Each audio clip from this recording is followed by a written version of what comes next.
দর্শক, টি-20 বিশ্বকাপ মিশন শেষে দেশে ফিরেছে বাংলাদেশ ক্রিকেট দল। শাহজালাল আন্তর্জাতিক বিমানবন্দর থেকে বের হচ্ছেন ক্রিকেটাররা, সেখানে থেকে যোগ দিচ্ছেন আমাদের সহকর্মী শুভ দেবনাথ। আর শুভ, বাংলাদেশ দল কখন এসে পৌঁছায় ঢাকায়? বিশ্বকাপের পারফরম্যান্স নিয়ে কি বলছে টাইগাররা? ধন্যবাদ আপনাকে। বাংলাদেশ দলের ক্রিকেটাররা অনেকে বেরিয়ে গিয়েছে, দুই একজনের কিছুক্ষণের মধ্যে বের হবে। তবে বাংলাদেশ দলের পারফরমেন্স নিয়ে গণমাধ্যমে মুখোমুখি হয়েছিলেন তাসকিন আহমেদ। তিনি অনেক বিষয় নিয়ে কথা বলছেন, তবে তিনি বলেছেন যে সাকিব এবং মাহমুদুল্লাহর পারফরমেন্স কিছুটা টিমের প্রভাব পড়েছে, কিন্তু টিমের বাইরের পরিবেশ অন্যরকম ছিল, কিন্তু মাঠে যেয়ে কিন্তু বাংলাদেশের ক্রিকেটাররা পারফর্ম করতে পারেনি। তবে বোলারদের পারফরমেন্স কিন্তু আশাহত হননি, বরং উচ্ছ্বাস প্রকাশ করেছেন মুস্তাফিজ, তাসকিন, তানজিম সাকিব যেভাবে বোলিং করেছে সেটি কিন্তু অসাধারণ। এবং তিনি এমনটি বলেছেন যে তিনি পুরো বাংলাদেশ দল নেগেটিভের মধ্যে আছে, অর্থাৎ খারাপ একটা সময়ের মধ্যে যাচ্ছে, সেখান থেকে কীভাবে ভালো অবস্থানে আসতে পারে, অর্থাৎ পজিটিভের দিক থেকে আসতে পারে সেই চিন্তা তার থাকবে এবং সেইভাবে তারা কাজ করছে। এবং বাংলাদেশের দলেরকে নিয়েই প্রায় বিশ্বকাপ শেষ হওয়ার পর থেকে সমালোচনাটা হচ্ছিল, বিশেষ করে যখন টাইগাররা গ্রুপ পর্বে দারুণ পারফরমেন্স করছিল সুপার 8-এর ম্যাচে, যখন বাংলাদেশের টিম ম্যাচে 3টিতে পরাজিত হচ্ছিল। তবে আফগানিস্তানের বিপক্ষে সুযোগ ছিল 12 ওভার 1 বলে 116 রান করে সেমিফাইনালে ওটা, সেটি তারা করতে পারেননি। সিনিয়রদের দায়িত্ব ছিল সেই ম্যাচে মাহমুদুল্লাহ রিয়াদের 1 ওভারে 4 রান 4টি ডট বল, সেটি নিয়ে সমালোচনা সবচেয়ে বেশি হচ্ছে। সে বিষয়ে তাসকিন জানিয়েছেন যে ম্যাচের সময় এমনটি ঘটতে পারে, তবে তাদের পারফরমেন্সে দলের উপর কিছুটা প্রভাব পড়েছে, কারণ তারা অভিজ্ঞ ক্রিকেটার, বাংলাদেশের দীর্ঘদিন ধরে সার্ভিস দিচ্ছে। সাকিবুল হাসান টি-20 সবকটি বিশ্বকাপে তিনি খেলেছেন, সেই সাকিবের কাছ থেকে তাদের আশাটা ছিল, তবে সেই আশাটা পূরণ করতে পারেননি।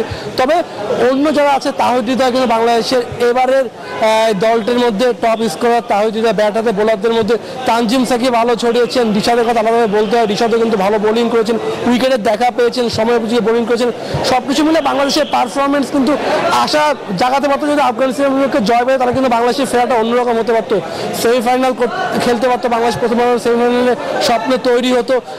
যদিও টার্গেটটা খুব বড় ছিল না, কিন্তু যদি উইকেটে বিচার করা হয়, তাসকিন এমনটিও বলেছেন যে ধরনের উইকেটে খেলা হয়েছে সেই ধরনের উইকেটে ব্যাটারদের সংগ্রাম করতে হয়, তেমনটি তারা হয়েছে। বাংলাদেশের আফগানিস্তানের বিপক্ষে ম্যাচে যেভাবে শুরু করেছিল লিটন দাস, অফ ফর্ম কাটিয়ে যেভাবে ব্যাটিংটা শুরু করেছিলেন, তানজিদ তামিম যেভাবে শুরু করার চেষ্টা করেছিলেন, তারা ফিরে যাওয়ার পরে মূলত উলটপালট হয়ে যায়। সাকিব ব্যাটাতে ওই দিন জ্বলে উঠতে পারেননি এবং সে ম্যাচে সাকিবের যে ব্যাটিং করার দরকার ছিল তেমনটি করতে পারেনি। মাহমুদুল্লাহ রিয়াদ দেশ সেরা ফিনিশার বলা হয়, কিন্তু বড় ম্যাচে তার প্রেশারটা নিতে হবে, সে প্রেশারটা নিতে পারেননি। যদি মাহমুদুল্লাহ রিয়াদের ফিল্ডিং আমরা জানি যে ফিল্ডিংয়ের কারণে মাহমুদুল্লাহ রিয়াদ সবসময় কিছুটা পিছিয়ে ছিল।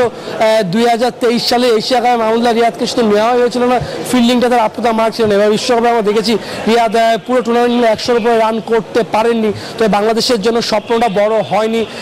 যদি লিটনটা শুরু থেকে জ্বলে উঠতো, তাহিদ হৃদয় যদি স্কোরগুলো আরও বড় করতে পারতো, মাহমুদুল্লাহ রিয়াদ বিপদে ধীরে ধীরে হাল ধরতে পারতো, তাহলে ফলাফলটা অন্যরকম হতে পারতো। বাইরে বৃষ্টি ঝরছে, বৃষ্টির মধ্যে বাংলাদেশ দলের কিন্তু সঙ্গী হয়েছে এবং হতাশাতম সঙ্গী হয়েছে। তবে সমাজগত গণের সঙ্গে সঙ্গে ক্রিকেটারদের অবশ্যই আশা, বাংলাদেশকে নিয়ে তো দর্শকদের অবশ্যই আশা থাকবে। এমন আমরা দেখেছি কিছু দর্শকরা এসেছে বাংলাদেশের পতাকা হাতে নিয়ে, তারা আশা করছে যে বাংলাদেশ এর পরে ঘুরে তারা ভালো ফলাফল করবে। কিন্তু বিশ্লেষক যারা আছে, যাদের সঙ্গে আমরা বাংলাদেশ হারার থেকে কথা বলার চেষ্টা করেছিলাম, তারা বলেছেন যে হচ্ছে বাংলাদেশে অনেক পরিবর্তন করা দরকার, অনেক পরিবর্তন দরকার। তাসকিন গণমাধ্যমে কথা বলেছেন এবং তাসকিন কি বলেছেন দর্শক চলুন শুনে আসি তিনি কি বললেন গণমাধ্যমের মুখোমুখি হয়ে। আমরা জেতার চেষ্টাই করেছিলাম প্রথমে 12 ওভারের মধ্যে, পরে যখন মানে আমরা বুঝতে পারলাম 12 ওভার আসলে চেস করা পসিবল না, তখন নর্মালি ট্রাই করছিল সবাই, তাও জিততে পারিনি। বাট হ্যাঁ, পজিটিভ সাইন আছে যে through out the tournament bowling department ভালো করছে।